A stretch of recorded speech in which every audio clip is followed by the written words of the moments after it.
चलिए आगे बढ़ते हैं। लॉकडाउन के चलते लोगों के पास काम धंधे नहीं हैं और हालात ऐसे हैं कि रोजी मजदूरी करने वाले परिवार अपने परिजनों के अंतिम संस्कार के लिए भी रुपए नहीं जुटा पा रहे। शनिवार को राजनांदगांव शहर के राजीव नगर के वार्ड नंबर 42 के निवासी शिव प्रसाद सारथी के 17 वर्षीय बेटे इंद्रचंद की मौत हो गई। बेटे की मौत से पिता पर दुखों का पहाड़ टूट पड़ा। गरीब पिता जब अपने बेटे के अंतिम संस्कार के लिए मुक्तिधाम पहुंचा तो चिता की लकड़ी के लिए उनसे 2100 रुपए मांगे गए। जवान बेटे की मौत के सदमे से गुजर रहे गरीब मजदूर को दोहरा आघात पहुंचा, क्योंकि उसके पास पैसे नहीं थे। जब कोई उपाय नहीं सूझा तो उसने अपने वार्ड के पार्षद ऋषि शास्त्री से संपर्क किया, जिसके बाद पार्षद ने मुक्तिधाम पहुंचकर अपनी जिम्मेदारी पर रकम देने की बात कही। तब कहीं जाकर शिव प्रसाद को उनके बेटे के अंतिम संस्कार के लिए लकड़ी उपलब्ध कराई गई।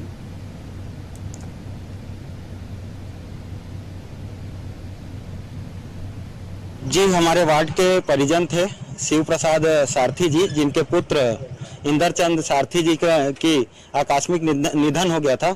मुझ तक जानकारी पहुंची कि मुक्तिधाम ले जाया गया है और वहां उनसे 2100 रुपये रकम मांगे जा रहे हैं दाह संस्कार के लिए, जबकि वो ऐसा परिवार है, उनके पिताजी मानसिक रूप से थोड़ा सा अपंग है, साथ ही रोजी रोटी करके जीवन गुजारा कर रहे थे। 1 महीने लॉकडाउन के हो गए, काम बंद था, उनके जेब में फूटी कौड़ी भी बची नहीं हुई थी।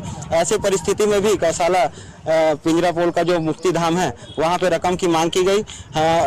मैं वहाँ स्वयं गया और वहाँ जिम्मेवारी में कि हम राशि की व्यवस्था करेंगे, यह कह करके फिर उसके बाद दाह संस्कार है। उसके पहले काफ़ी अपीलें हुई कि मुक्तिधाम समिति शुल्क ऐसे जो परिजन हैं जो बहुत ही दयनीय स्थिति में है, उनका शुल्क माफ किया जाए, लेकिन इस सेवाभावी संस्था के अंदर सेवा की भावना नहीं दिखी और उन्हें बाद में इस तरीके से उनका दाह संस्कार करना पड़ा।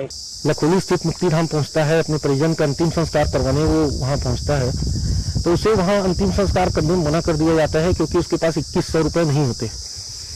मुक्तिधाम समिति जो है वो गौशाला पिंजरापोल की संस्था से संचालित करती है। इस संस्था के जो प्रमुख हैं वो 15 साल से पूर्व मुख्यमंत्री डॉक्टर रमन सिंह के बहुत ही नजदीकी रहे हैं। सरकार में मंत्री का दर्जा प्राप्त रहे हैं खूबचंद पारक जी। खूबचंद पारक जी के अंदर मानवता खत्म हो चुकी है। किसी गरीब का अंतिम संस्कार के लिए भी यदि 2100 रुपये नहीं है तो उसे मना कर दिया जा रहा है। ऐसे कोविड काल में ऐसे लोगों की मानवताएं मर चुकी है, जबकि इस संस्था को करोड़ों रुपए का अनुदान निरंतर आता रहता है। फ्री के कंडे गौशाला से संस्कारधानी मुक्तिधाम में पहुंचते हैं और वहां पर अंतिम संस्कार किया जाता है। लेकिन कल इस घटना के बाद हम लोगों ने ये निर्णय लिया, हमारे पार्षद साथी ने एक समाजसेवी को बोलकर उसकी रसीद कटवाई और तत्काल उसका अंतिम संस्कार करवाया। लेकिन आने वाले समय में ऐसा ना हो, इसके लिए हम लोगों ने ये विरोध प्रदर्शन किया है और हम